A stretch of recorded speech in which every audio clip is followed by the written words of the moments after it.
to interview the voice actors for Yoichi Isagi, Nagi Seishiro, Chigiri Hyoma, and Jinpachi Ego regarding the episode Nagi Movie coming out in June, as well as getting some information about the second season releasing later this year. So for today's video, I'm going to be showing you the interviews as well as giving you the details regarding what they said and what that means for the future of the series. Now obviously there is going to be spoilers for the upcoming manga as well as the episode Nagi Movie and side story, so if you aren't caught up to the latest events of the manga, click off this video right now because you will be spoiled. Now to start, I'm going to show you my interview with the voice actor for Yoichi Isagi, but there are a few things that I want to mention. The first thing is that I kind of stuttered a little bit, so please don't come after me because of it. I was very excited to meet him and talk to him, and this was just a huge thing, so please just excuse the stuttering. The second thing is that I asked him a question prior to the interview about his recording for the episode Nagi Movie, so I'm basically going to tell you the question that I asked him and his response because it won't be shown in the interview. I had basically asked him if he did any kind of ad-libbing for the episode Nagi Movie in the same way that he did for the second core of the BLUELOCK anime. His response to that was essentially that the studio had made him re-record some lines, as there was many scenes that may look similar to season 1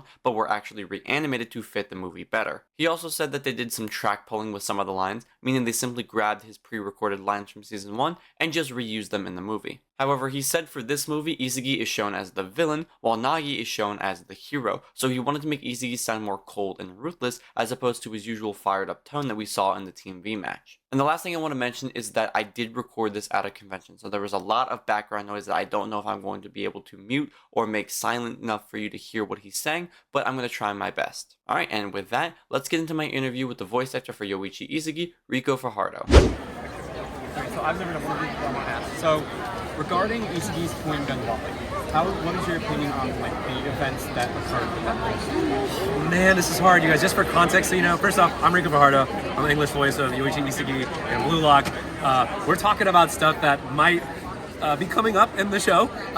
So I try to avoid spoilers, but can you say the move one more time for me? The twin gun volley? Twin gun volley is something you may or may not have seen. I'm literally like, bro, it's like badass.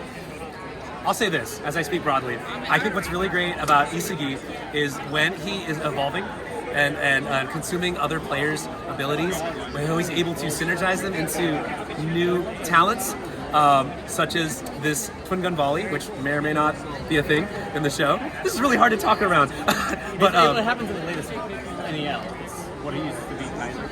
Right, but like, oh, it's not animated, so like, yeah. No, it's okay. It's okay. It's okay. I mean, like your stance on it is like as a weapon. Yes. Is it good? Do you think it was an ass pull to kind of pull out just randomly in the match? I've heard those opinions. What I love in BLUELOCK is when they are forced to invent something on the fly. If something doesn't work and you're in a pinch, and say our chemical reaction isn't working, we're getting beat constantly, you have to get creative. But I think isn't that the saying? Necessity is the mother of invention. You know what I mean? If you're gonna lose, it's like, well, why not try?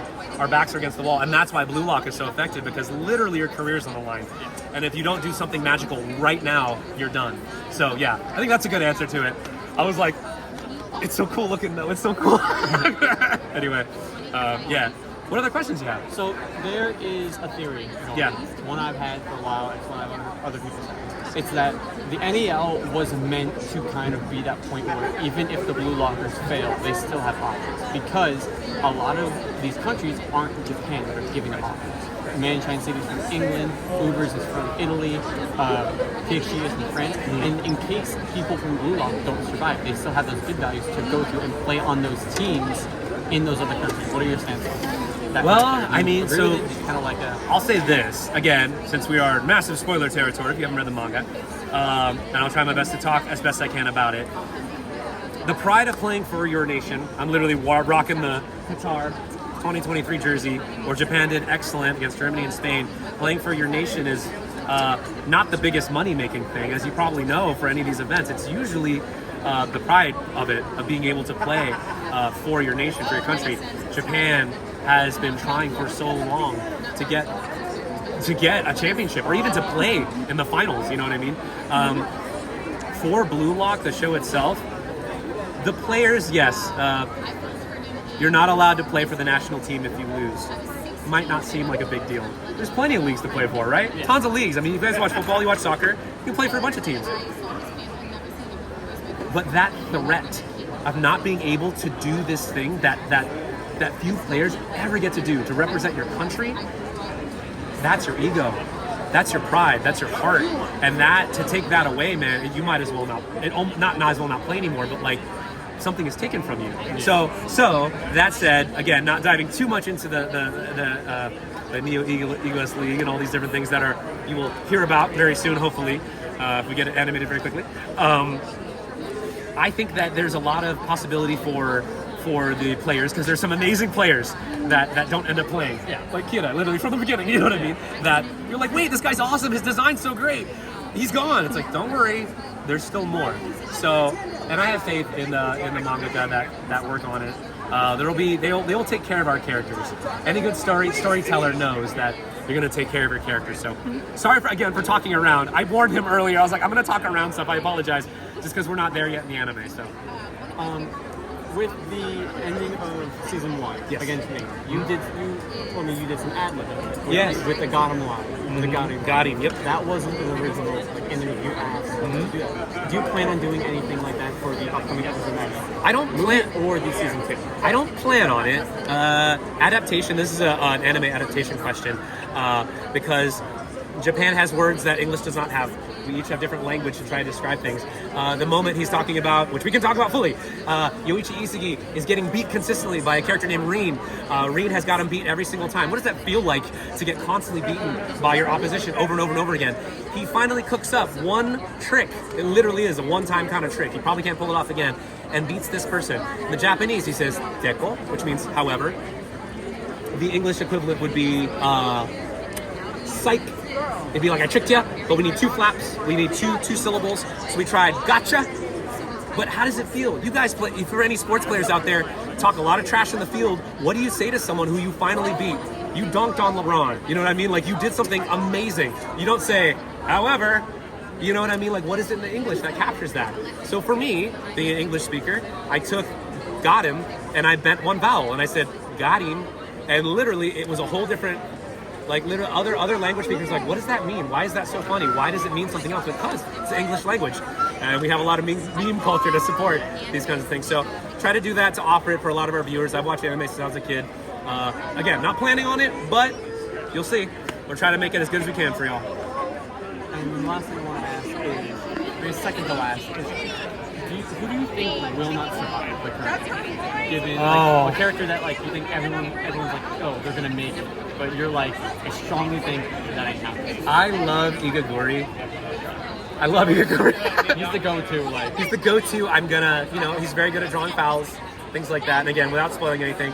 But I will tell you a fan theory. My buddy Aaron Disney, the cheetah. People get injured, man. And sometimes they go all in. I'm telling you, it will break my heart. It will break my heart if Chigiri takes a huge injury to try and help them win. And his career is over. That will be like heartrending for everyone. Because he literally cannot play anymore.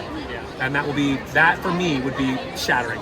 But yeah. My personal theory is that he kind of takes over for Chris Prince as the coach. Maybe. He still has the skills and training that he got. Absolutely. That Ego is kind of like a mentor or an apprentice to Chris Prince. And then when Chris Prince goes off to play in the actual league or plays or retires, Chigiri kind of takes over. Like, I can't play anymore, but I can still coach everything that I've learned. Considering Chigiri, I believe Chigiri is in the top 3 best players in the NES. Absolutely. Overall. Like, there's Rin, Bato, and Chigiri. With Fajardo coming in the very close fourth. I have to say, you guys, I'm so excited for the anime to come out so we can talk about this again because, like, I'm not like on an NDA or anything, but it's kind of just sort of like, I try not to say too much just because I don't want y'all to get, too far ahead. But please read the manga, you guys. It's quite good. Good chat with you, brother. Thank you so much. Yeah. No doubt you'll hear from us again.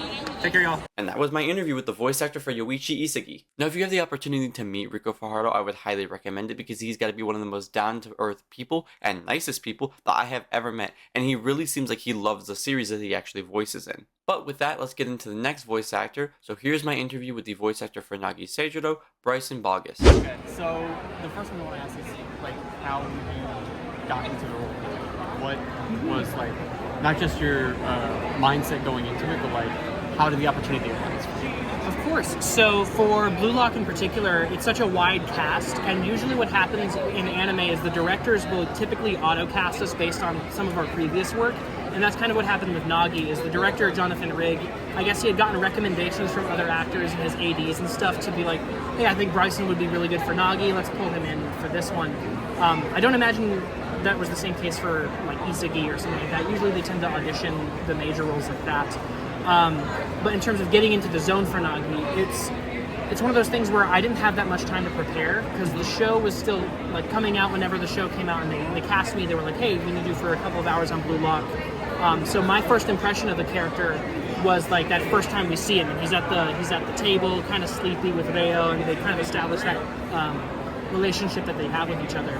But I feel like working on the movie most recently has given me the chance to sort of reestablish the earlier parts of his arc and kind of find those different sides to him, and I'm really proud of the work that we were able to do with that.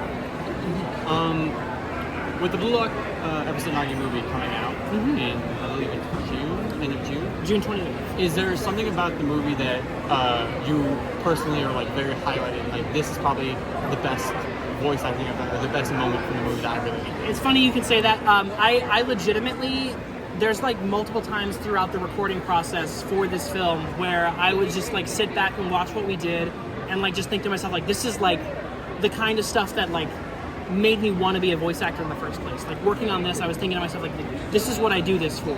And so like I really hope a lot of the work that me and Rick put together like comes through and shines through for the fans of the show and the fans of the movie, because like I legitimately think it's some of my best work that I've done to date, so I appreciate that. So Nagi is one of my personal favorite characters, and he was for a long time, especially when he first got introduced with his Lock Pull Takedown.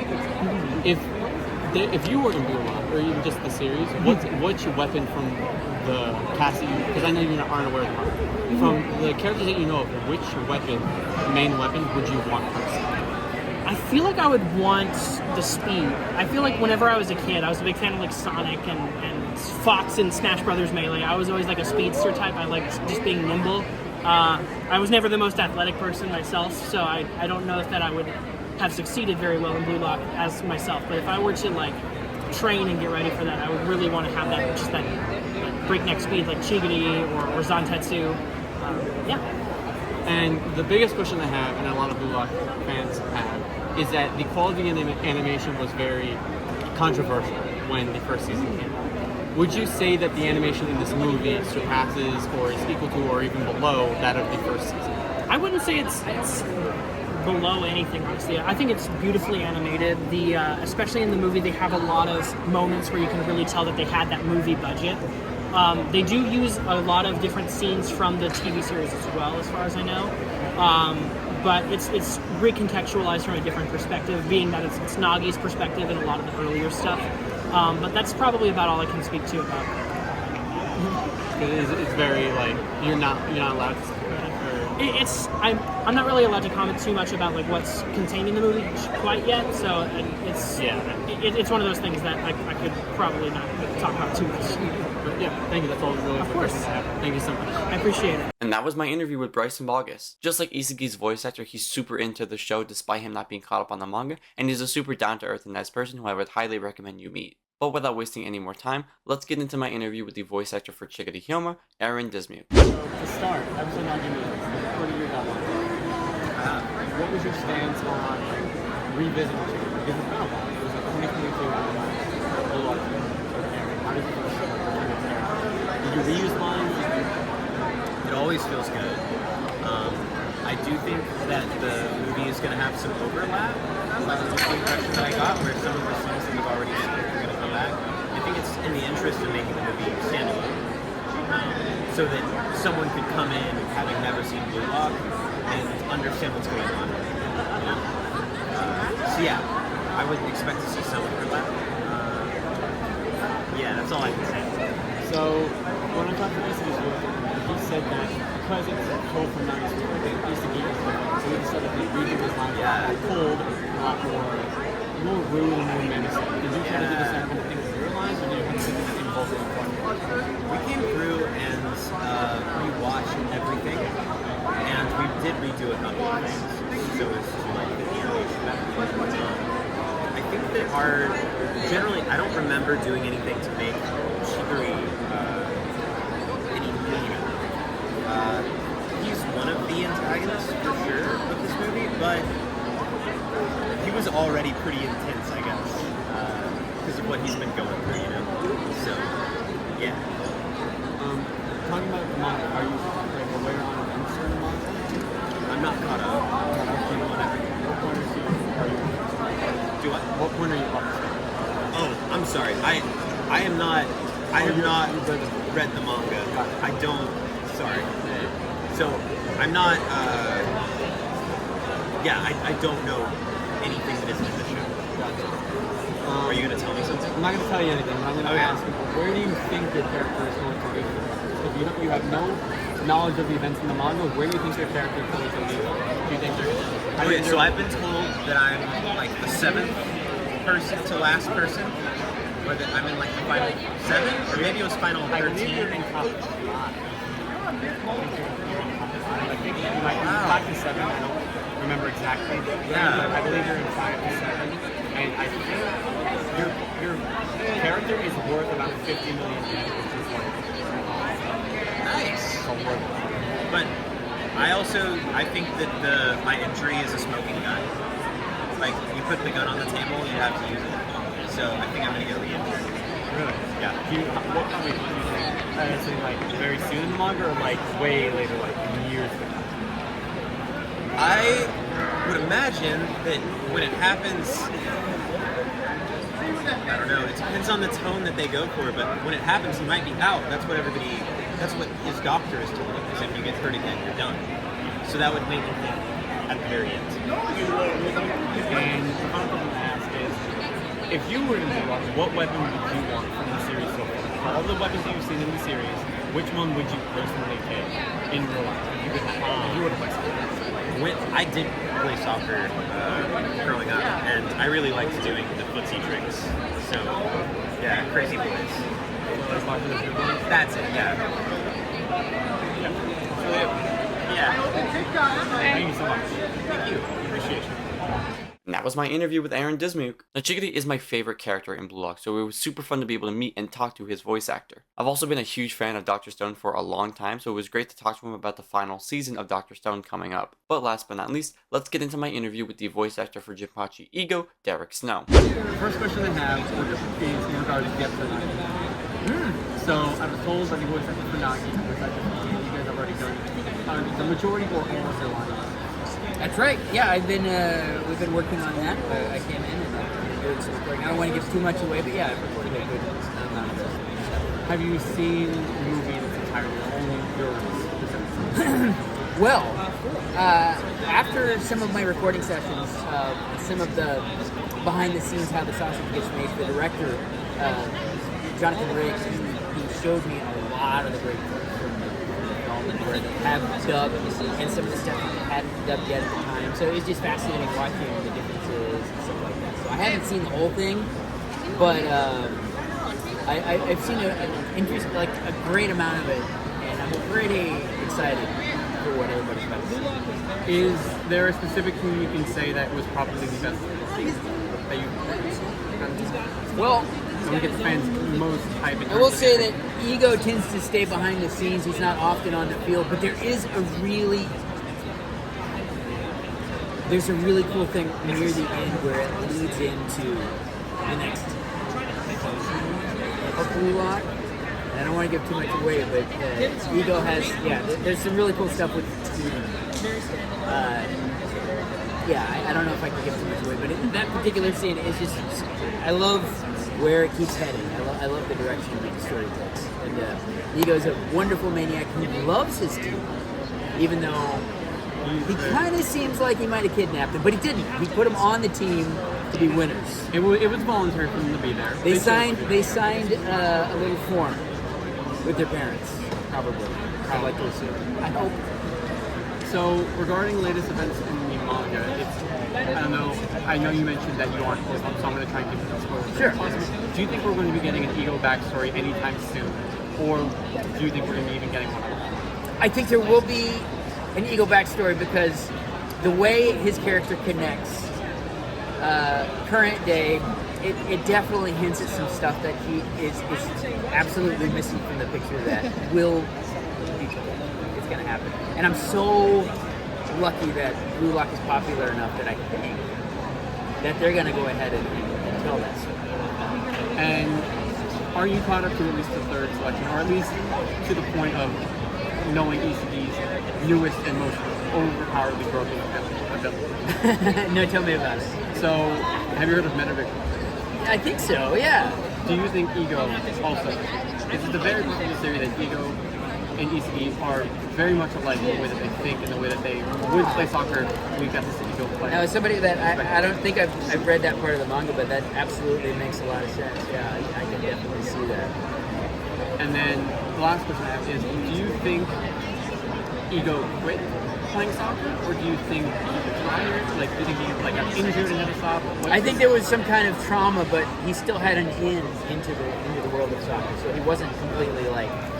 Whatever happened to him, I would like to imagine, because I'm just using my imagination, that he had the skill, and he almost hits the precipice of something amazing, but something happens along the way. And I cannot wait to figure out what that is.